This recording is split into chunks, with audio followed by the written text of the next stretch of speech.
Learn by activity with આરતી. આજે આપણે ભાગાકારનું સાધન બનાવીએ છીએ. વર્ગખંડમાં તેનો ઉપયોગ કઈ રીતે કરીશું તે આપણે હવે આ વિડીયોમાં જોઈશું.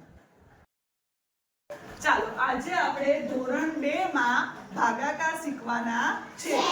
આપણે કોઈ વસ્તુના ભાગ પાડવાના. ધારો કે આપણે 9 ના 3 ભાગ પાડવાના છે. બરાબર? તો આપણે એ માટે 9 કચુકા લઈશું. બરાબર? આપણે પહેલા મોટા બોક્સમાં 9 કચુકા નાખીશું. મારી હાથે ગણજો. બરાબર? 1 2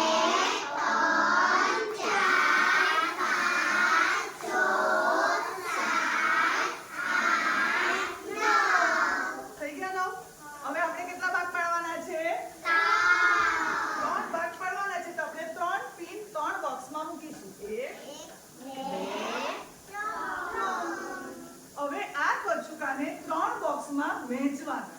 બરાબર? તો આપણે એક એક નાખીશું. 1